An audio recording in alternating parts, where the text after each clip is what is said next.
Morning everyone. So I thought today would be a great opportunity to take you through a day in the life of a PhD student teaching. And I thought today would be a perfect time to discuss the differences between teaching online and teaching in person, especially as a graduate student currently doing research abroad. But first, we need to get something to eat.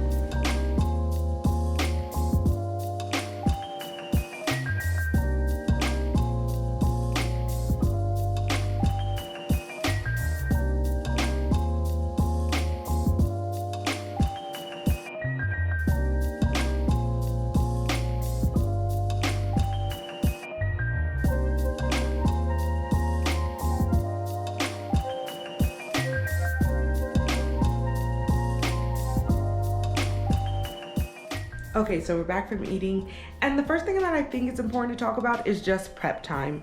In general, when you are preparing for online school versus in person, it's just so much quicker and so much easier to prep for online classes. Now, I will say, if you are just starting to teach online and you're not really familiar with the format or the structure of virtual learning, there is a learning curve that can be a little difficult to overcome. But once you get used to teaching online, I can say I've been doing it for 2+ years now, it really does become kind of like day and night so much quicker.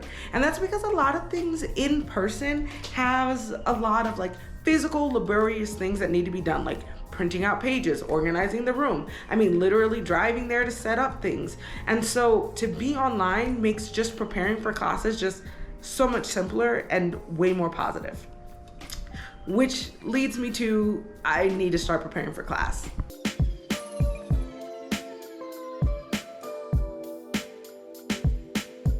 I'm actually really excited for today because we have a guest lecturer coming in who is an Afro-Indigenous PhD scholar who also looks at Afro-Indigeneity, especially in El Salvador.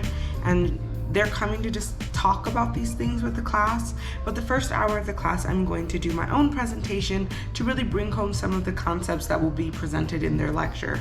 So looking through some of my slides, preparing, I'm also pulling up some videos, and I'm really excited to see how today goes. Hello everyone, welcome to class. So happy to see you. Today we have a lecture, but first I want to go back to some of the things that we were discussing last week. Jose Vasconcelos is a eugenicist. He's thinking about creating a cosmic race. Exactly. And the process to creating a cosmic race was called mestizaje, right? Does that seem familiar? Is that ringing a bell? Parents or grandparents are from Spain, probably live in Spain at the time and things like that. They took this opportunity to consolidate power. Okay, so my first class is done. Something else that I think is an important distinction between teaching online and teaching in person is that when you're in person, it is just so much easier to build like meaningful relationships and connections with your students. Now, I'm not saying it's impossible to do so online. It's just a little more complicated because obviously, for me at least, in relation to my pedagogical structure, I try to respect my students' privacy. Like, so much of online teaching and virtual learning is in such private spaces. So if my students aren't comfortable with turning on their camera or talking a lot, I don't try to force them to do it because you never know what their circumstances are. But in person, because we're all there in the same space, it's just a completely different feeling to be able to see each other. So even if a student never speaks or doesn't participate in like the activities, being able to witness each other's like human existence really does impact how connected or like how familiar you feel with each other. Now, I don't think it's impossible, especially with like this class that just got out, which is my art of ethnic lynching or my Afro-Latin class. I really do feel connected to all my students. I feel like they're bright and brilliant and very engaged and they want to be there. So it's really easy to feel connected because I can tell they want the information. So even if they don't turn on their camera or they're not very chatty on specific days, I really feel connected to them, like we're in this together. But in other classes where the topic may be more generic or it may be a general education course, it's easy to feel like, oh, am I the only one in the room? Now, again, that's not to like poop on online learning. It's just something that I noticed. But okay, it is now 7 o'clock. I'm going to take a small little break and then I have to come back and teach again at 8:30. So I will see you then.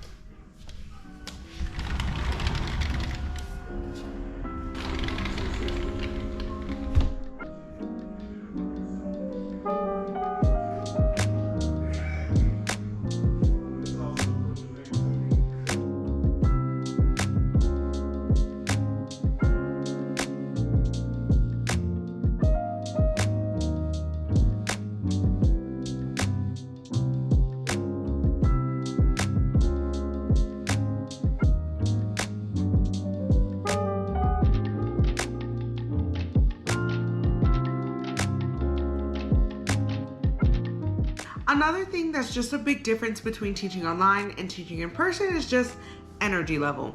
In person, even if I have a ton of classes back to back to back, I still feel pretty energized. I want to be there. It's really easy to kind of like, I don't know, build off of the interaction you have with your students and carry that on without your day. It's like a little bit of a high.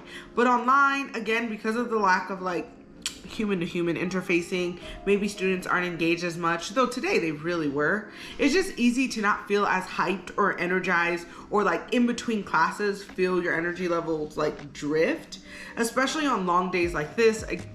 In person it wouldn't be so hard. Maybe I'd be physically exhausted but not so much mentally exhausted, where like online I am mentally exhausted, and like it's really difficult for me to want to sign on and teach.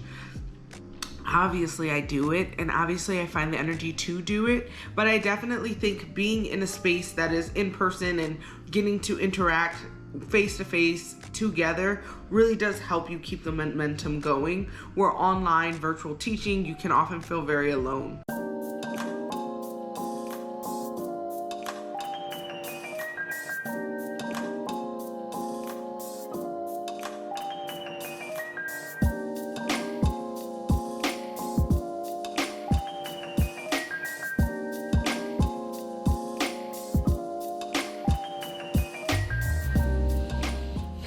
Okay, done snacking, getting ready for my next class.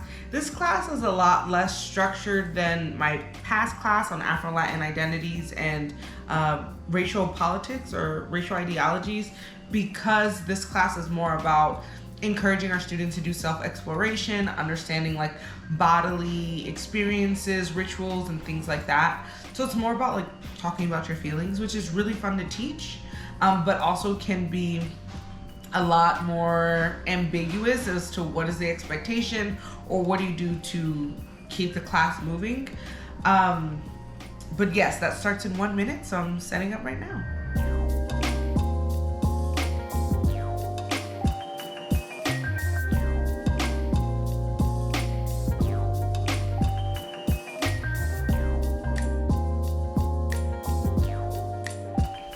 Okay, so I have one more lecture tonight that starts at 11 and ends at 1 a.m. Oh, another thing that is super different between online and in person is that online just so many things can go way wrong. In person, yes, of course things will go wrong, but if you think quick on your feet, you can usually find a solution that's pretty easy like to apply in the moment. But like, for example, if you saw my past vlog where everything went wrong, I lost electricity, like there's no way to take a virtual class or to teach a virtual class with no electricity, with no Wi-Fi, with anything like that. And you just kind of have to roll with the punches. And I think that is probably the most difficult part about teaching online versus in person. It's just so many variables and so many unknowns, and it can actually be quite stressful if you're not like an easygoing person.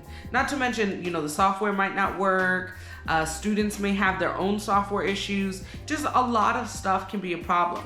However, on the flip, I will say online is so much easier to like distribute materials. It's so much easier to like evaluate your students because assignments are usually submitted in a very organized and like clean way, where that feedback loop is so like pristine. Instead of having to manually grade, I can just like read and press a button.